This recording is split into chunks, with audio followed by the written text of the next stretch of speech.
Hi everyone, welcome back to the channel. So make sure you watch till the end because things don't go to plan. And today we're back in the Peugeot 3008.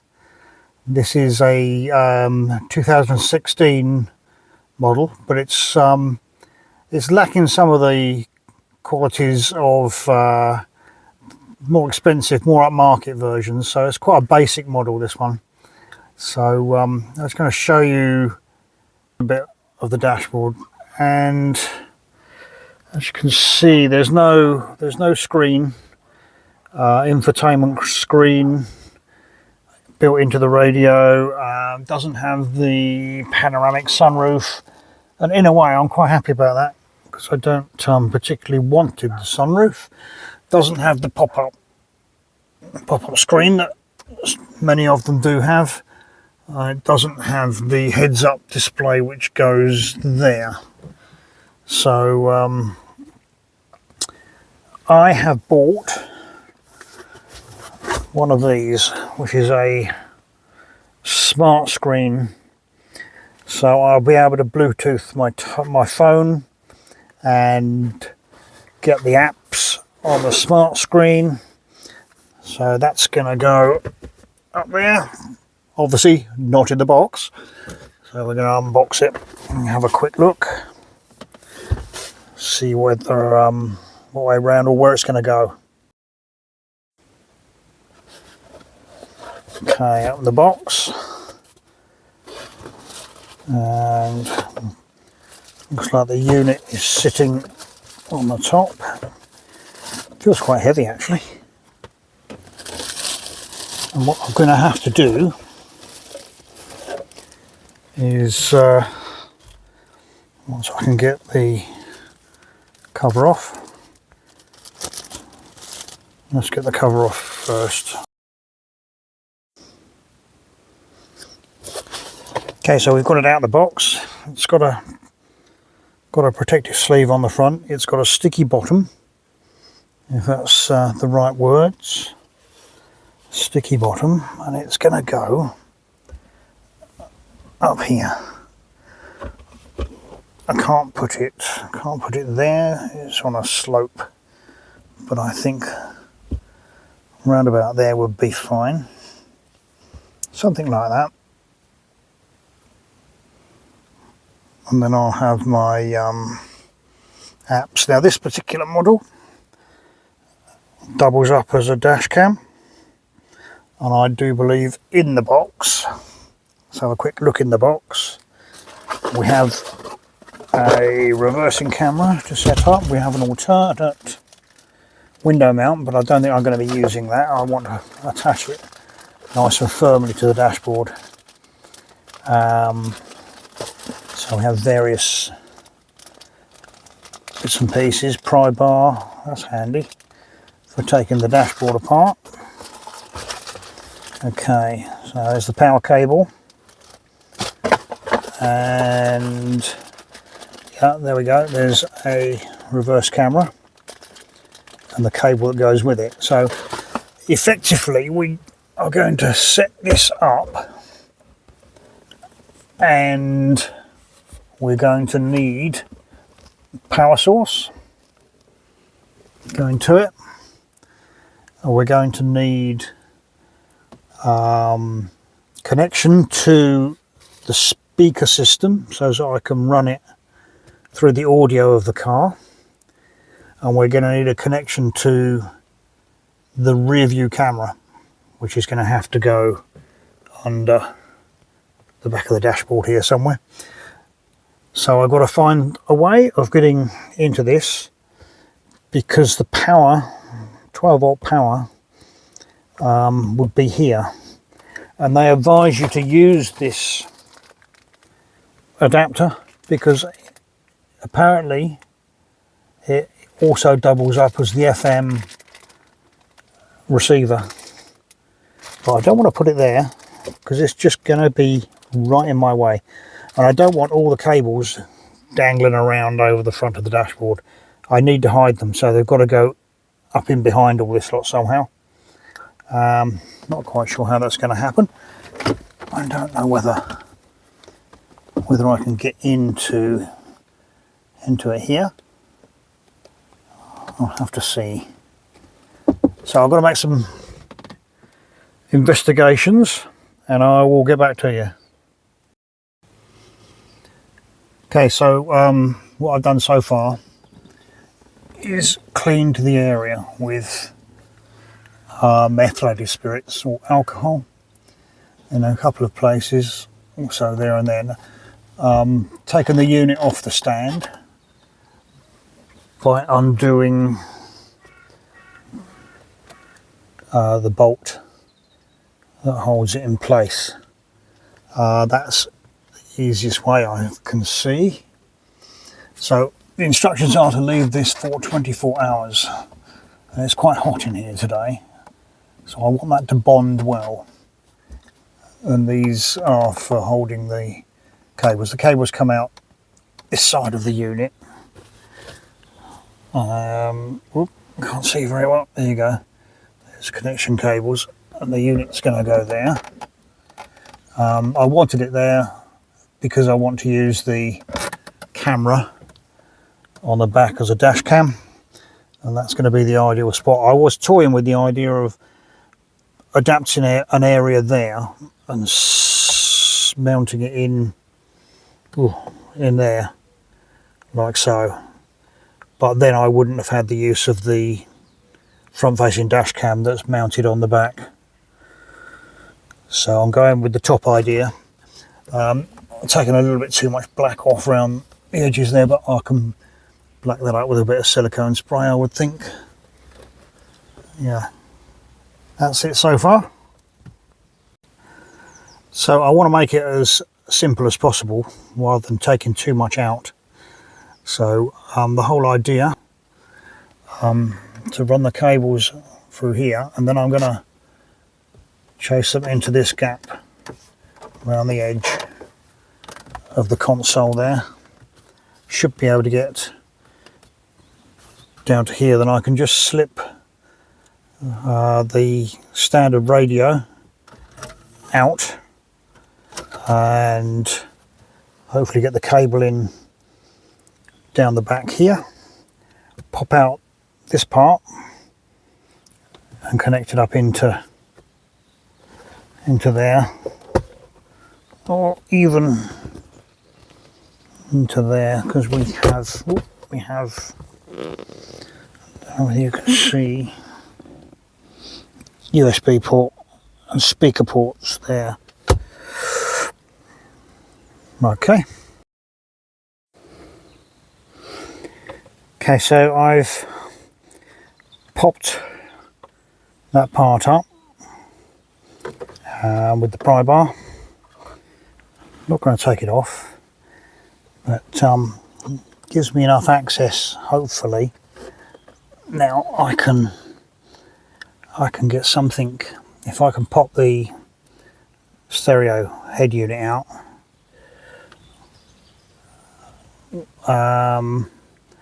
lift that out, I should be able to get the cables down in behind here, and down behind there, along the side there, and up into this box area, hopefully, or up, maybe up through there, don't know.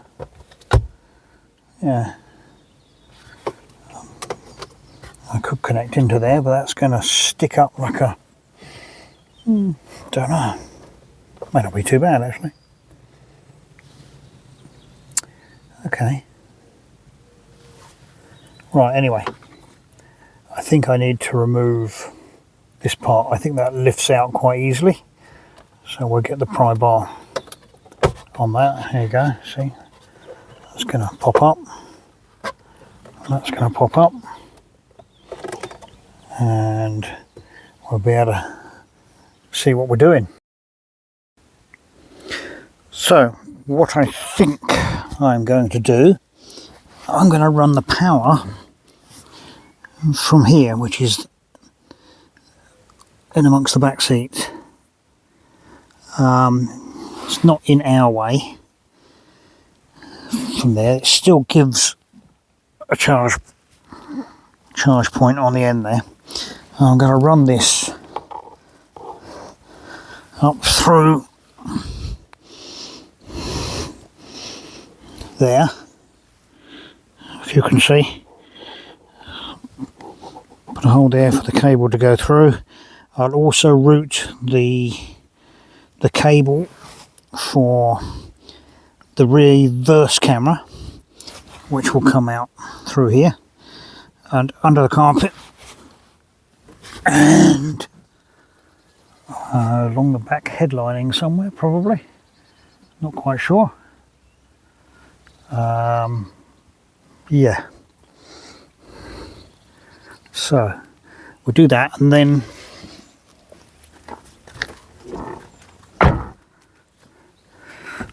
the cables will come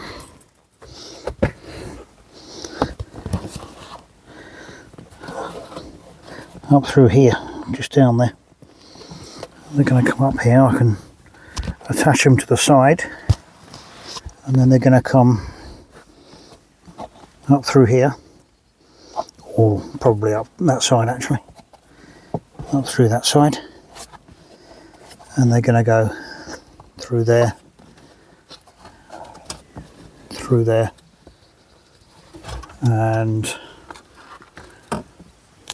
come out, or go up the back there and come out there somewhere, hopefully. Yeah. And then of course up round there and to the unit, which will be up there. And that's the plan.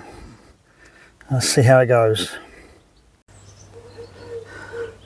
Right, so this is where the rear view camera is going to go.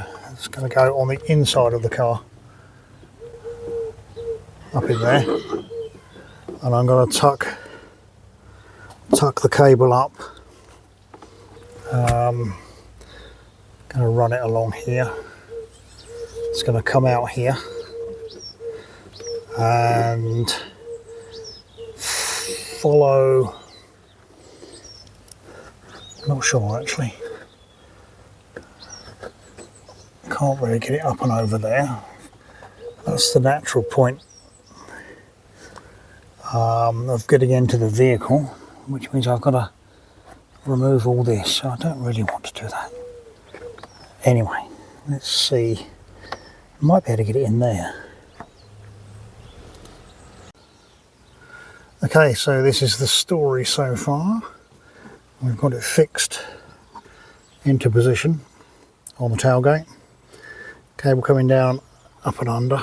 I don't know any other better way of doing that. Seems to work okay. So then the cable goes along here, along that line down, and then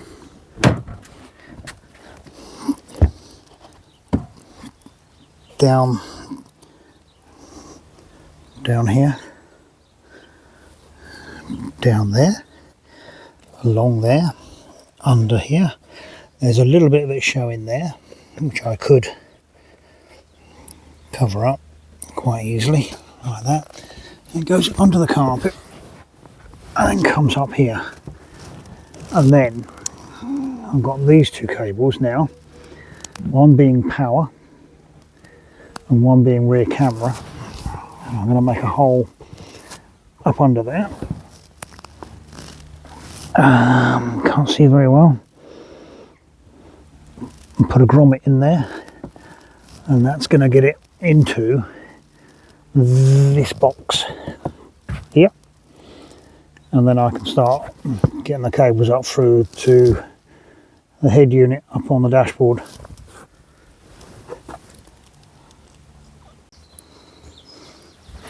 So it's the following day now. We've had a chance to let the bracket set on the dashboard, because it said to leave it 24 hours. So that's what we've done. give it a good chance to stick. Meanwhile, we've run the rear camera, which is going to look out that direction. I haven't finalised the exact angle of it yet, but it goes there, and the cable runs along there, through there, down that pillar, in between the seat and the door frame. It comes over, you can just about see it there as it loops over under the carpet, and you can just about see it down there. That is for the camera, and then the power comes from here, and this goes inside the box. I can just show you, the two cables come through there. And now we've got to route them through the front part and link up with the head unit.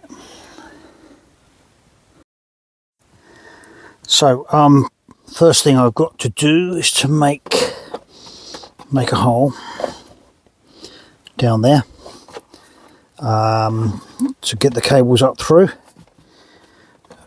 and then secure the cables on the side of the box. We're just using a bit of Gorilla Tape, probably should do the job. And then any excess, once I've got the cables out of here,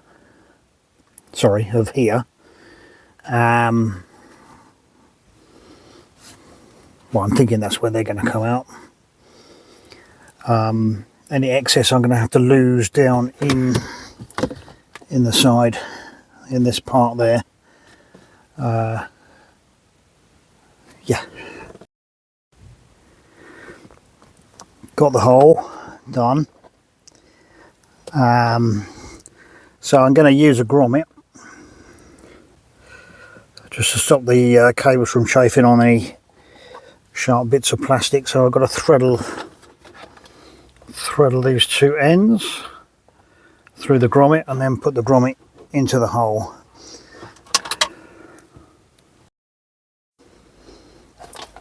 So we now have the cables coming out of there with the rubber grommet in place. For now, I don't know a better way of doing this, but I've just taped them to the inside of the box. Now we need to get them at least up to here, and then get the radio out. Now got the cables threaded down along there, coming up here next to the gear lever. I've tried to get the radio out, but it's secured by a bolt at the back, and that's going to be a real hard job. Getting that out. So I need to leave the radio in place. So I've got to try and threadle something down the back here, because I want these cables to go down behind here and come up there, so that I can route them round this gap here and then clip into there. Don't know how easy that's going to be. I've got a bit of washing line here. I'll try and see if I can angle that this way at all. I can't really show you me doing this because it's I've got nowhere to put the camera and no one to hold it today. So you'll just have to bear with. So, success of sorts. I've managed to threadle a piece of rigid wire, insulated wire, so that I didn't make any metal to metal contacts inadvertently. Anyway, I got that threaded through, and I managed to tape on the ends of the cables onto this piece of wire and just pull it through. And I now am left with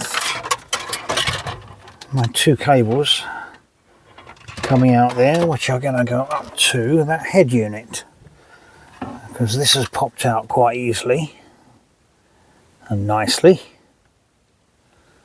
So that will pop back in again shortly. So now I can put the head unit on, get these cables chased up round the back here. Oh, that comes off, that's handy. Whoa. That'll be handy. Yeah. Alright. Well, it's all gone okay. Cables are gone in the back. Radio's back in. Power's up. So I've just got to connect my phone to Bluetooth, and I can get my sat-nav, something like Waze and Google Maps, and I've got the sun shining in the rear view, so I can't get much of a view from that one. Oh, and I think it's got a protective sleeve over it as well, which I've got to take off. But yeah, it's in. It's reasonably steady too. So I'm happy with that. Doesn't interfere with my driving line of sight, which is here. So I think that's a job well done, even though I say so myself. I just got to clear up now. Right, we'll see you in the next video. Thanks for watching, everybody. Please like and subscribe if you would, and I'll see you in the next video. Bye for now.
Just keep cutting out. Useless. So just when I thought I'd done the perfect job, and the unit worked perfectly beforehand, tested it before I installed it, but it just keeps turning itself off and on. It won't stay on. It appears to freeze up, and it's not actually a lamb toe. I bought it from eBay, and it was advertised as a lamb toe, which is a known brand, so I thought it would be okay, but nowhere on this smart screen what I bought from eBay does it say it's a lamb toe. The instructions say nothing about it. The box has nothing on there to do with lamb toe, and there's no branding actually on the head unit. So just waiting for the suppliers to get back to me, see what they're going to do about it. Money back, hopefully. Anyway, I'll see you in the next video. Bye for now.